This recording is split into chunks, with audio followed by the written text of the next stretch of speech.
She accepted. And I'm like, girl, what is wrong with you? Nicole, what is wrong with you?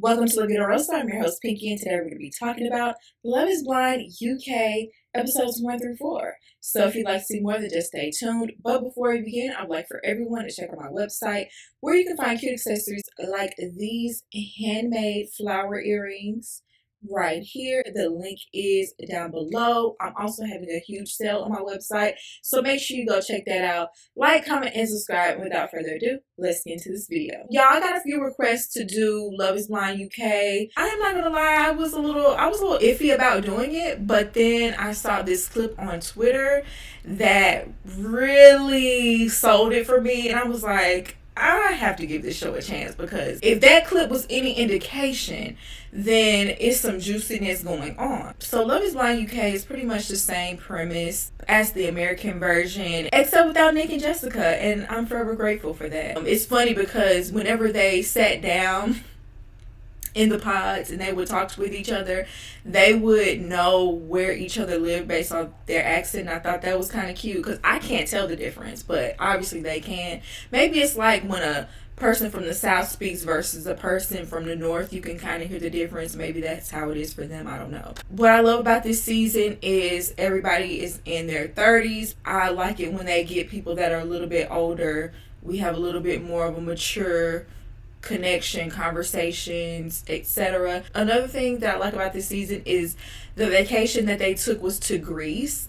And this is something that I found interesting on Love is Blind Brazil, is that they took the vacation to more of a cabin style location where they had mountains and it was, cold, but it was a different feel. It was like a romantic novel type of thing. And so I like that this was a different type of location. Greece was gorgeous. The villa was so nice. Everybody had their own personal pool. I'm like, yes, I'm gonna need for Love is Blind to follow suit. Okay, we can go somewhere other than one of these islands. So with that being said, let's get into these couples.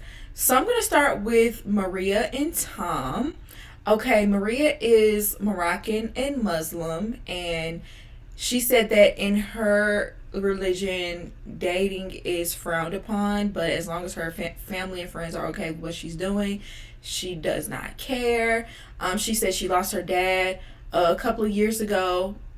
He was already sick, and then obviously during C-19, everything was in lockdown during that time. I believe he ended up catching C-19 and passing away, and so she didn't even get to see him before he passed, and that was so heartbreaking. I really hated to hear that. She is interested in a man named Tom. Mind you, Maria is 30, Tom is 38, so they have a little bit of an age gap. I like that Tom was able to open up. He said that he has abandonment issues that have affected him in the past, because he said his mom and dad broke up when he was 4, and after that his dad pretty much was just in and out of his life, and he wanted a closer relationship with him, so he decided to move in with his father, and him and his mother went on holiday, which I think is like vacation.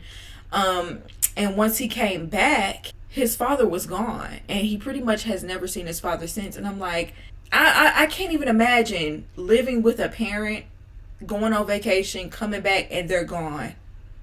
Like do I just need to pack my stuff up and leave? Like, you're just never gonna come back? How you gonna dip on me like that? So I just can't even imagine how traumatizing that was, and I totally can understand where abandonment issues could come from that. Hopefully he has worked through those, though. So he was kind of having a love triangle between Maria, himself, and a young lady named Natasha. She struggled with weight issues in the past. I think because she gained a lot more attention when she lost the weight, it kind of affected her mentally. Like, dang, was I not worthy before? I hear a lot of people that lose a lot of weight share those same sentiments. But unfortunately, he ended up choosing Maria, and she was devastated. I felt so bad for her, because she was in shambles. And I don't feel like he made the decision lightly, but he just had a better connection with Maria. So he ends up proposing to Maria. Whenever they finally saw each other in person, child, it was already a little tension there. But when they saw each other, they literally could not keep their hands to themselves, their mouths to themselves. Like, they were all over each other. She had some red lipstick. PSA to ladies that go on reality TV, because I've been seeing this way too much lately. You need a good setting spray. One size Charlotte Tilbury, that combination, I promise you everything's going to stay in place. And also get you some non-transferable lipstick, or set your lipstick with a setting powder, because there is no reason for when you kiss on somebody, your full face is transferring to their face and giving them the clown effect. Because whenever she kissed Tom, his whole mouth, he looked like the Joker.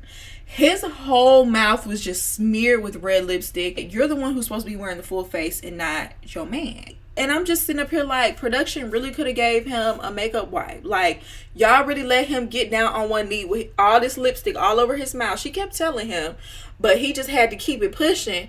And like, even in the confessional, he still had red all around his mouth. I'm just like, y'all could have gave him a paper towel. Y'all could have wet a paper towel and gave it to him so he could wipe his mouth down. Like, but anyway, they do seem like at least they have that chemistry of being comfortable around each other. Next, let's talk about Sabrina and Steven. When Sabrina first comes on, we hear that she had a grandmother that has recently passed away. She's still very upset about it. She is connecting with Steven, and it just so happens that he wears a ring on his pinky finger that his grandfather gave him before he passed, and he always wears it. So they had that initial spark and connection right then and there based off of that. I hope it's not trauma bonding, but you know, they had that initial connection. She said that her parents divorced at 13 and her dad wasn't really around. And y'all, this was such a common theme for most of the people on here. Like, majority of the contestants that made it into a couple have daddy issues because their dad was not around. And honestly, it hit me every time because it's just super relatable.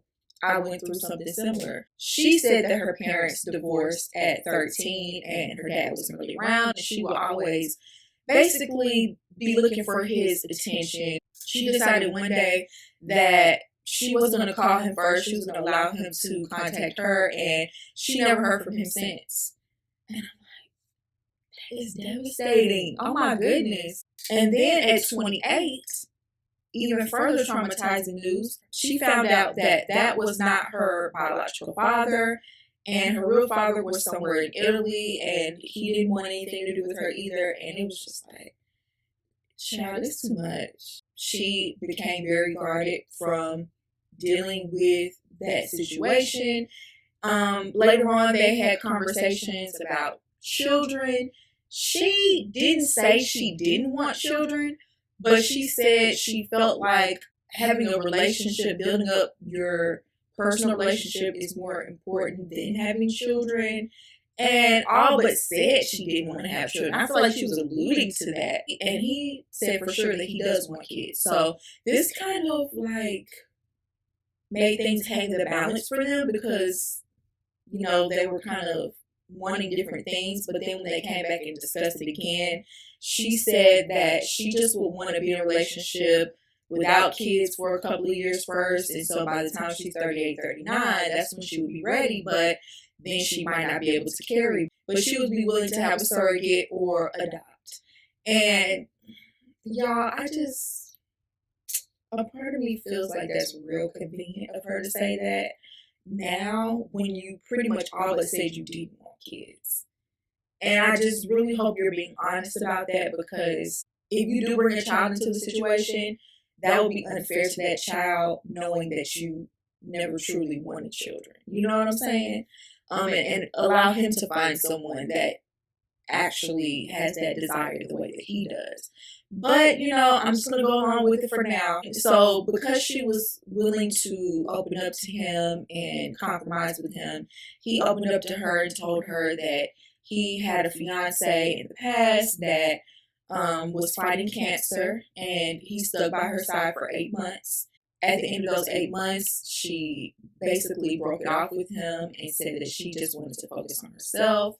And I believe he said that she is, okay now, she's healthy now, but obviously it didn't work out. And I can't imagine, how that would feel to support somebody through something like that and them break it off with you. But shout out to him for sticking beside her. That just shows his character. He just seems like a good man, Savannah. I don't know. I get that from him. So he ends up proposing. She accepts. They meet each other. They're very attracted to one another. She thought he was gonna be bald headed for some reason. She said he had bald energy. Low key, y'all. In another scene, I saw the top of his head. You might have hit the nail on the head, baby, because that ball energy is coming sooner than later. But they gave each other lots of smooches. They seem like they're on cloud nine, at least for now, and at least have a physical connection. And we love to see it, right? Let's get into Freddy and Catherine. So Freddy is a funeral director, and for whatever reason, it always alarms women when he says that. And I'm just like, why? It's just a job. It's not like he's going to be bringing any corpses home. Like, Freddy also says that he has a brother with Down syndrome. And so anyone that he would get in a relationship with would have to be with him, knowing that if something ever happened to his mother, he would step in and be the caregiver for his brother. He is interested in Catherine. And Catherine just so happens to work with kids with Down syndrome, so they kind of really connect on that. She said that she's had a bad history of dating men that were not good for her, and that a lot of men just want her for one thing. And it's also like, Catherine, you give off a lot of that energy. You kind of lead with that seductive nature. So I'm thinking that's what you attract sometimes, because we'll talk a little bit more about her connection with Ollie later, but Ollie was one of her connections and he had something similar to say. But that connection with him ended and she put all of her focus on Freddy. They realized that their grandparents share the same names, and she's sitting up here crying like, oh my goodness, it's such a coincidence. This is meant to be. And, we do find out later on that she's adopted. So that kind of was like, whew. If I hear that your grandparents and my grandparents have the same name, we're going to have to look into our family tree. But like I said, she was adopted. And this is something that she is still very, very, very emotionally raw about. Not knowing who her real parents are, not feeling like she looks like anybody in her family. And honestly, it feels like she has not healed from that abandonment or that loss. I don't know. She's kind of emotionally unstable. She cries at the drop of a hat. And so it makes me wonder, are you really ready for a relationship? But nonetheless, he proposed to her. She said yes. When they met each other, they were very happy to see each other. They were interested in each other physically as well as mentally. And she was doing a lot of crying with no tears. I will say that. Like, when they were in person, she could not push out a tear, even though she was doing a lot of. But yeah, once they went on their trip, the lust was real. When she saw his body and that he had all these six-pack pecs and biceps popping out and going on, she was very much interested in him. She told everybody, yes, we did the do. My mom is going to kill me. I'm not even going to lie, that was funny. But yes. That was Freddy and Catherine. Let's move on to Ollie and Demi. So he's used to being shallow when it comes to looks. He says this often distracts him. That's something that he would focus on mostly, and that's why he did something like this, so he can get to know somebody for who they are first. And I don't know, Ollie's just giving me player vibes. I'm not saying he's a player, but that's the kind of vibes he's giving. When he was talking to Catherine one particular day, he was turned off by the fact that she went to some sort of club. I guess it was very like high scale. He called it pretentious. And he was really judging her. Like, he was like, yeah, I don't like girls that go. I've been places like that. I don't like girls that go there. And I'm just like, are you turned off because you can't afford it? Like, I don't know. It was giving very much Kevin Samuels, the way he was his demeanor towards that. And just stick a pin in that. Meanwhile, we have Demi. And Demi is that very passive people pleaser. She's the type of girl that guys would consider your homegirl or my sister or friend. She says she gets friend zoned a lot. Because of that, I think it knocks at her confidence when it comes to attracting men. But when she's talking with Ollie, she's having this very playful banter with him, you know, asking cute relationship questions like, how would you act if I was in a bad mood? And, you know, at first he was like, I would just leave for the weekend and stay with my friend. He said he was playing, but I'm just like, have you done that before? But, you know, he was like, you know, I would just try to reassure you in the best way that I could and cuddle, kisses.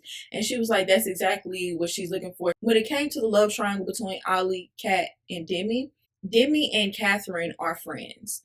And so she would hear her talk about Ollie and she almost felt like, well, maybe I should pull back. But then she's like, no, I'm about to go in 100%. I'm gonna put myself first this time. I always put others before myself. I really like this guy and I want this to happen. I want this to work. I guess she ends up telling Catherine, and Catherine in the confessional is like, she doesn't think that Ollie and Demi will work on the outside world. And I'm just like, why is that? Because she's thick?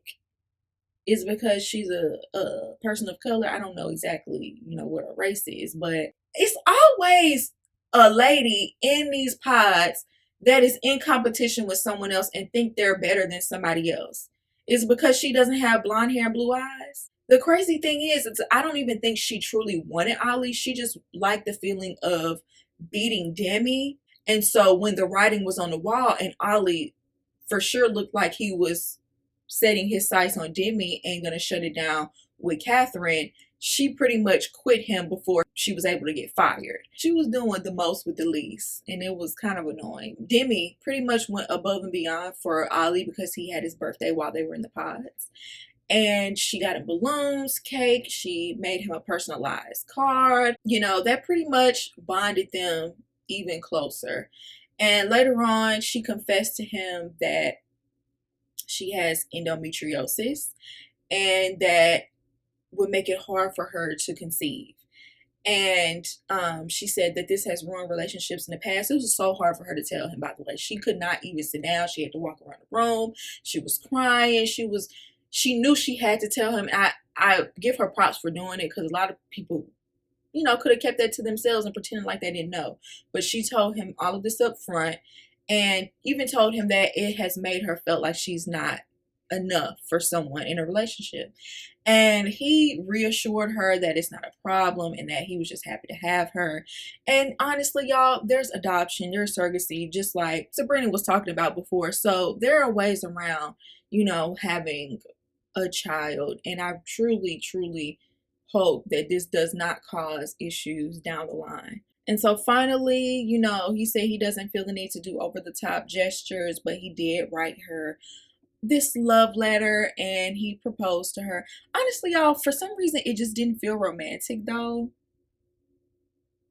I don't know. It just felt kind of selfish too. Like all the things that you do for me, like what is it that you want to do for her? I don't know. But anyway, they did meet each other. And she was very nervous about this. She thought that there was a big possibility that he wouldn't be attracted to her. So she was nervous. But, you know, at least from what he said out of his mouth, you know, he was very attracted to her. He thought she was curvy in all the right places, which is another thing that made me a little nervous because usually when men on these shows only compliment your body, they're not truly attracted to you. And so I was a little nervous about, I'm not saying that he's not, he very well could be, but it made me a little nervous. You know, they were all over each other, respectfully. Later on, when they were on the trip, she said that in her confessional that she feels like he pretty much looks too good for her. Like if she would have saw him out in the street, she definitely would have been attracted to him, but she would have never approached him or thought that he would approach her because he looks too good. And I'm just like, I'm concerned about this low self-esteem. I am. Like, hopefully it doesn't cause issues, but you know, men tend to take advantage of that. And then there were times where she was like, not begging for kisses, but had to ask for kisses. He said something like, oh yeah, we're having another lovely day in paradise. And she was like, with me, like include me. And I'm just, y'all, I'm nervous. And then the previews don't make it any better, okay? I'm nervous for this couple. I hope it's not a situation like, oh, I can't remember their name. I want to say Paige and Chris, but I'm gonna put them on the screen. Y'all know who I'm talking about. I hope it's not a situation like that. I'm nervous, y'all. I'm nervous. But anyway, okay, so next let's talk about Bobby and Jasmine. Bobby is a luxury shopping guide for cruises. This presented some concern for Jasmine when he said that, but he was like, you know, I don't plan on doing that for much longer because it's a lot of moving around, you know, going on trips here and there. He wants to settle down. He does want kids. And, you know, once again, he said he didn't have a relationship with his father, but he did look up to his cousin who was like a father figure to him. But he ended up losing his cousin in a freak accident where his cousin and his fiance drowned. And that was devastating for him. And oh my goodness, like, once again, like, I feel so bad. Like, that's terrible. But I also hope that these people are not trauma bonding. Jasmine is a mental health nurse, and I could see how she could easily fall into something like that. She went through something horrendous as well. Her ex had a baby on her. I'm like, whenever I hear stories like that, I'm like, that is the ultimate betrayal. Like, not only were you cheating, but there's a whole baby in this now. Now, she did end up connecting with Bobby, but before him, she was talking to Sam. And, you know, we're going to get further details on Sam later on, but she had to call Sam out about some comments that he made about his social media and how women tend to judge him based off of that. And she was like, well, what are you posting to make women, you know, view you in a certain way? And he was rambling and scrambling, not making any sense. And she got bad vibes from him and even told him pretty much that she thought he was fake. Are you really here to be serious? And, you know, he got super defensive. Her intuition was correct as far as I'm concerned, because when she ended up having to cut it off with him, he kind of was very short with her and, you know, just basically all but stormed out. And then when he was talking to the men, he acted like he was so stressed out. In 2 seconds, he was over it because he was like, oh, no, I'm going to focus on the next woman. You know what I'm saying? So she had the right intuition when it came to him. So obviously, her and Bobby ended up together. He proposed to her through a rap, which wasn't as cringy as I thought it would be, but still. How are we rapping? They met each other. They're very attracted to each other. I think, especially for him, she was above and beyond what he thought she would be. She said that her type is like more big, muscular, bad boy types, and he's more clean cut. But she said she's still attracted to him, and you could see the chemistry between those two. So she made the right decision, and I'm happy that they chose each other. So finally, let's move on to the love triangle that is Nicole, Sam, and Benaya. So first of all, Benaya, he's been single since 2012, and I'm just like, dang, Benaya. Not saying that's not possible. I could totally see how that could happen, especially since he's freelance, self-employed, and he house sits. And so that concerned me. That concerned me because he also said that he travels a lot and he called himself technically homeless. So I'm just like, what you doing on here? Because if you're looking to get married, you need a little bit more stability than that. You know what I'm saying? If you're single and that's working for you, that's fine. But are you looking for stability through your partner? Because he did say he wanted to have a home base.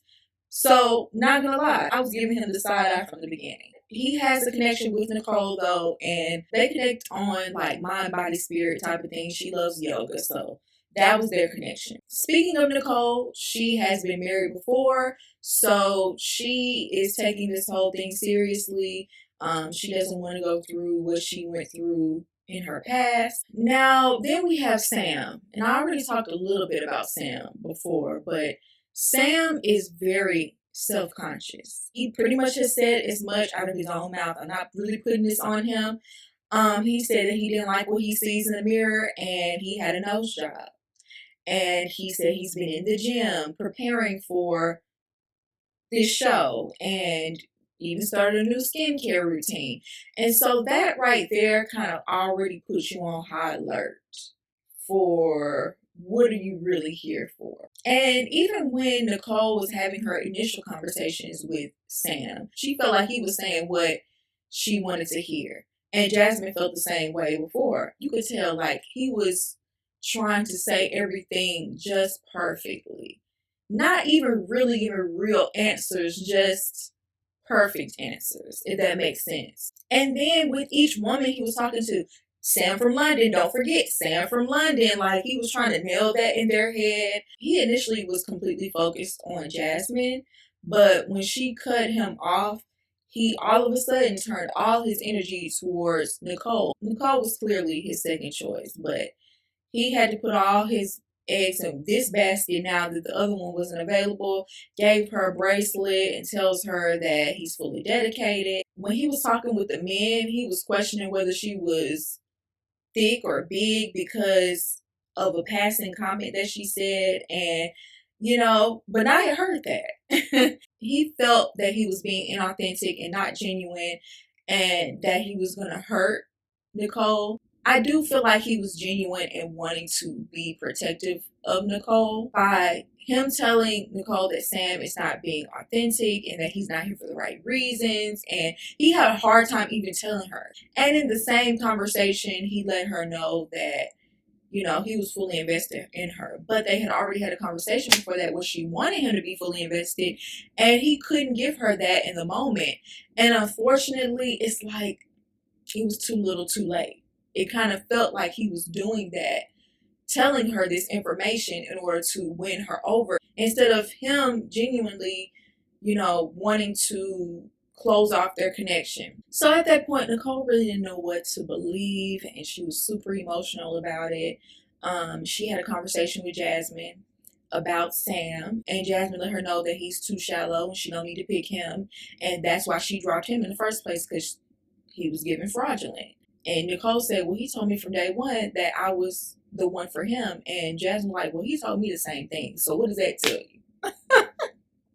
Jasmine tried to warn her. Here goes Nicole. She's confronting him about whether or not he's being authentic or are you just a clout chaser.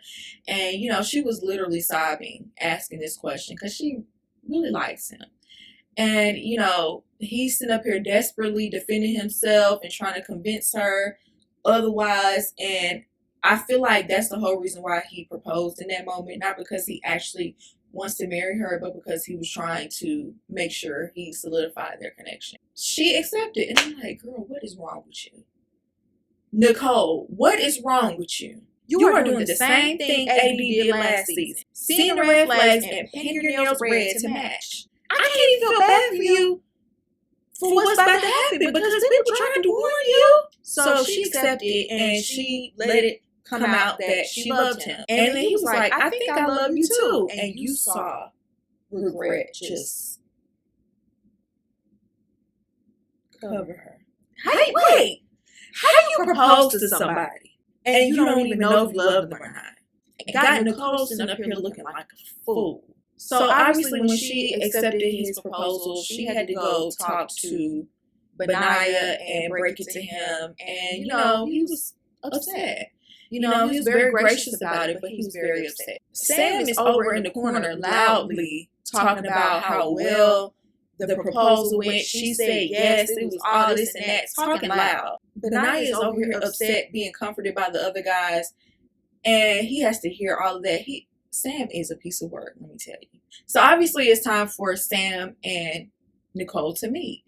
And when I tell you, it was very awkward. Very awkward. You know, Nicole knew she made a mistake in that moment. There was no connection there. There was no chemistry there. I don't care how much he was trying to fake it. I hate the fact that he put her on the spot and asked her if she was attracted to him. And she was like, yeah. And then in his confessional, he was like, I don't care what anybody else thinks. I think she's gorgeous. What are you trying to imply? That other people wouldn't think that? And then he asked her, what color are your eyes? And she was just like, black and he's like boring brown. I love him. Girl, there was so many moments where I probably would have snapped on him. But y'all, you could see that hesitancy all over her. That regret all over her. Like that smile, she kept putting on this fake smile, but then after a while it will wear off and you could see how she really feels. You know, when you finally see somebody that you love and care about, you see a sense of relief and ease, and she just didn't have that. And I don't care what she said, she was not happy. By the end of their little meeting or whatever, they were walking away. He was like, don't change your mind. Promise me you won't change your mind. Just super thirsty. And then he was like, wait, I think I love you. Once again, you're not for certain that you love someone that you proposed to. And she was like, okay, I'm going to hold that. Like, and then in the confessionals, the producer asked him, like, well, you said I love you and she didn't say it back. He was like, yeah, that's weird. Well, you said I think I love you. You didn't say I love you. So later on, when it was time for them to go on the trip, Nicole shut all that down.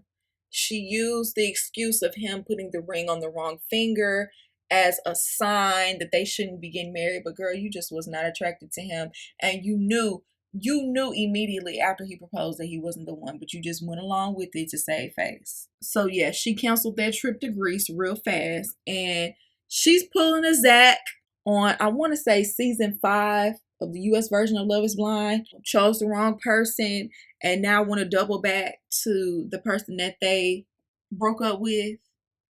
Now look, it worked out for Zach and Bliss. They seem to be happy, just had a baby and everything, right? But if I was Benaya, I'm sorry, I just cannot. I can't be your rebound. I can't be you. You left me hanging. You hurt my feelings. You made your decision. You made your choice. Okay, just because it didn't work out, that does not mean you get to run back to me and I just accept you with open arms. I hope he just doesn't accept it like nothing happened. Because like I said, Nicole, you had all the warnings.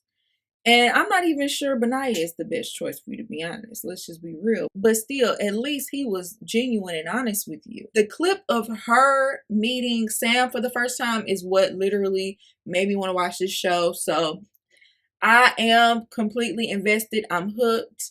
And I will be reviewing the next episodes and the rest of this season. So hopefully y'all join me on this journey. But let me know what you think about this down below. Do you agree with me? Do you not agree with me? I'd love to hear your opinion. And I hope you enjoyed this video. And I'll see you in my next one. Peace.